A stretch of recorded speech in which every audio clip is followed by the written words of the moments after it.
अस्सलामु अलैकुम वरहमतुल्लाहि वबरकातुहू।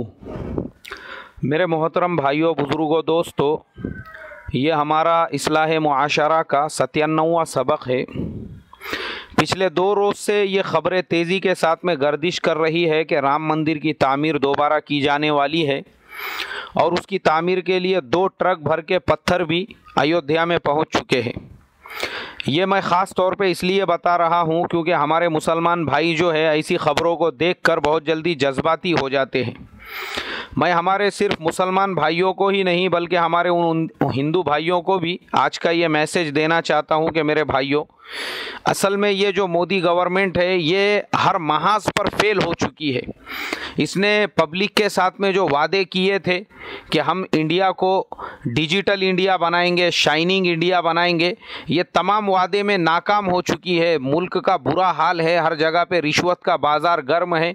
किसान पहले से ज़्यादा खुदकशी कर रहे हैं, पहले से ज़्यादा लोग नंगे और भूखे सिग्नलों पर भीख मांग रहे हैं, पहले से ज़्यादा गंदगी बढ़ चुकी है, पहले से ज़्यादा रोडों पे रास्तों पे कचरों के ढेर लगे हुए हैं, पहले से ज़्यादा मर्डर हो रहे हैं, पहले से ज़्यादा बलात्कार हो रहे हैं, पहले से ज़्यादा मुल्क का माहौल इतना ख़राब हो चुका है कि पूरे मुल्क के अंदर अफरा तफरी मची हुई है। ये गवर्नमेंट पूरी तरह से फेल हो चुकी है। अपनी नाकामी को छुपाने के लिए इन लोगों ने दोबारा राम मंदिर के मुद्दे को शुरू किया। आपको समझना चाहिए कि जितने बड़े बड़े घोटाले ये गवर्नमेंट के ज़माने में, व्यापम घोटाला हमारे मुल्क हिंदुस्तान के इतिहास का सबसे बड़ा घोटाला है, जिसके अंदर 10वीं पास को कॉलेज के प्रिंसिपल के अप्रूवल लेटर दिए गए, जिसके अंदर डी फार्मा और बी फार्मा के स्टूडेंट्स को MBBS और MD डॉक्टर की डिग्रियां दी गई और उनको जो है बाज़ाब्ता सर्टिफिकेट देखकर बड़े बड़े हॉस्पिटलों के उनको ऑफिसर बनाए गए, मेडिकल ऑफिसरों के उनको जो है appointment letter Madhya Pradesh government की तरफ से दिए गए। ये इतना बड़ा व्यापम घोटाला हमारे मुल्क के इतिहास में आज तक नहीं हुआ, इसको दबा दिया गया। उसके बाद में अभी जो अरुण जेटली साहब ने केजरीवाल को उंगली की थी, उसके दुम पर जो पैर रखी थी और उसके बाद जो केजरीवाल का जो रिएक्शन है और जो उसने पीछे पलट के भौंकना और उनको काटने के लिए दौड़ना शुरू कर दिया है, तो जेटली साहब को कहीं पे जगह नहीं मिल रही है। ये बड़े बड़े घोटाले सामने आ रहे हैं और उन्होंने पुराने जितने भी इनके घोटाले और जितनी भी इनकी खबरें गड़ी हुई थी उसको खोदना जब शुरू किया है, तो ये गवर्नमेंट मुल्क का ध्यान हटाने के लिए वापस से मंदिर और मस्जिद के मुद्दे को ला रही है, ताकि पब्लिक का ध्यान ये अरुण जेटली के घोटाले, ये मोदी गवर्नमेंट की जो फेल स्कीमें हैं उससे और पूरे मुल्क के अंदर जो अफरा तफरी मची हुई है उससे ध्यान हटकर लोगों का ध्यान वापस से राम मंदिर की तरफ चला जाए और आपस में हम जैसे, मेरे आपके जैसे जो आम लोग हैं वो मंदिर और मस्जिद के मुद्दे पर दोबारा उलझ जाए। तो गवर्नमेंट अपनी नाकामी पर पर्दा डालने के लिए ये सब कर रही है। मैं तमाम लोगों को ये बताना चाहता हूँ, हमारे मुल्क की ये पॉलिसीज़ की वजह से हमारे जो पड़ोसी जो मुल्क है या जो बाहर के मुल्क है जहाँ जहाँ पे हमारे PM दौरे के लिए जा रहे हैं वो खुद परेशान हो चुके हैं। हमारे PM को कोई इनवाइट नहीं कर रहा है, बल्कि ये खुद दूसरे मुल्कों में जाकर वहाँ पर होटलों के अंदर रूम बुक करके 3-3 दिन पड़े रह रहे हैं।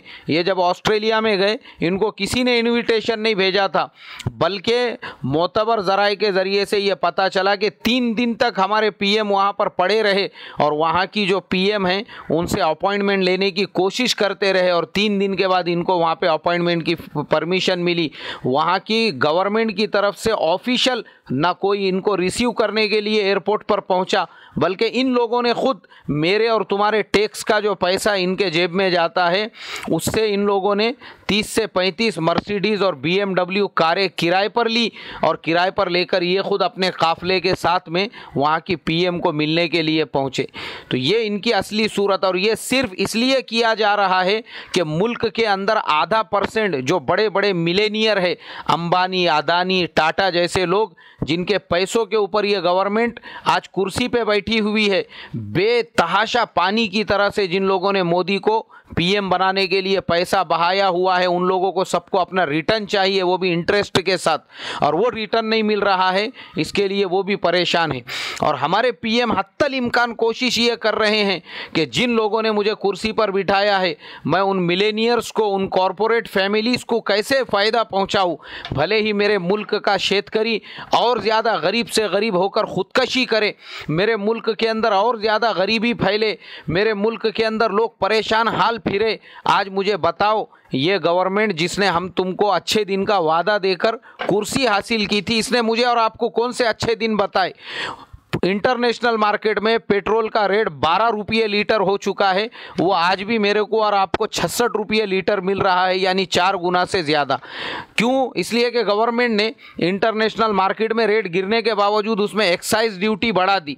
जब फाइनेंस मिनिस्टर से पूछा गया क्यों बढ़ाए, तो बोले ये पैसा हम लोगों के फ़ायदे के लिए यूज़ करेंगे, यानी ये फ़ायदे के लिए यूज़ करेंगे कि एक एक लैपटॉप 16-16 हज़ार रुपये पर डे के हिसाब से भाड़े पर देंगे, और ये फ़ायदा करेंगे, अपने खुद का फ़ायदा करेंगे या ये पब्लिक का फ़ायदा करेंगे?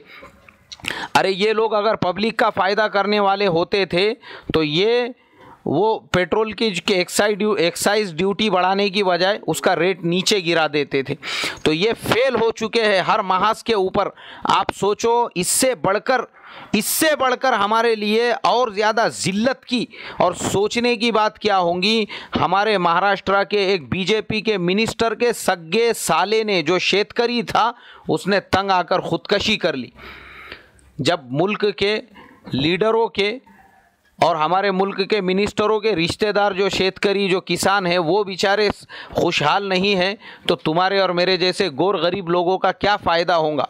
इसके लिए मेरे मोहतरम बुज़ुर्गों, मैं हमारे मुसलमान भाइयों से भी रिक्वेस्ट करूंगा, हिंदू भाई भी जो हमारे इस्लाह मुआशरा का सबक सुनते हैं उनसे भी रिक्वेस्ट करूंगा कि याद रखो, ये बीजेपी वो गवर्नमेंट है जिन्होंने सिर्फ अपने फ़ायदे के लिए राम मंदिर के मुद्दे को यूज़ किया है।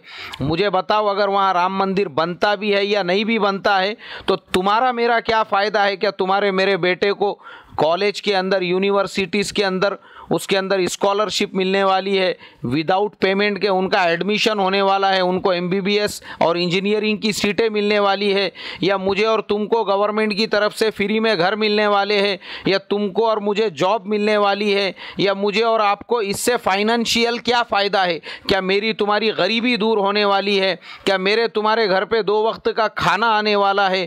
क्या मेरे तुम्हारे घर पे खुशहाली आने वाली है? रत्ती बराबर हमको फ़ायदा नहीं है। इससे फ़ायदा होगा सिर्फ और सिर्फ बीजेपी को, इसलिए कि वो तुमको और हमको यूज़ करके आने वाले यूपी के जो इलेक्शन हैं उसके अंदर वोट बटोरना चाहती है। उन्होंने देख लिया कि यूपी के पड़ोस का जो राज्य है बिहार, वहाँ पे उनकी कितनी बुरी दुर्गत हो गई। अभी जो 2 इलेक्शन हुए, दिल्ली का और बिहार का, जिसके अंदर बुरी तरह से जलीलो ख्वार होना पड़ा, बीजेपी को मुंह की खानी पड़ी, और उनको आगे का भी वो मंजर नज़र आ रहा है कि यूपी में भी उससे बुरा हमारा हाल होने वाला है। इसलिए यूपी में उससे बुरा हमारा हाल हो, हमारे वो पुराने मुद्दे जो मरे हुए थे वापस से उनको ज़िंदा करो। उनको ज़िंदा करने के लिए दोबारा राम मंदिर के मुद्दे को लाया जा रहा है। तो ये सारी जो पॉलिटिक्स है, मैं और आप उसको समझने की कोशिश करें, फ़िक्र करें। तमाम लोगों से मैं यही कहूँगा, हम बिल्कुल जज्बात में ना आए, अपने दिमागों को हम ठंडा रखें। मुझे अल्लाह की ज़ात से 100% उम्मीद है, जब तक सुप्रीम कोर्ट का कोई फ़ैसला नहीं आ जाता वहाँ पर कुछ भी तामीर नहीं हो सकता, और ना ही वहाँ पे कोई कुछ कर सकता है। ये मीडिया भी हमारा जो है ये भांड बना हुआ है, भांड।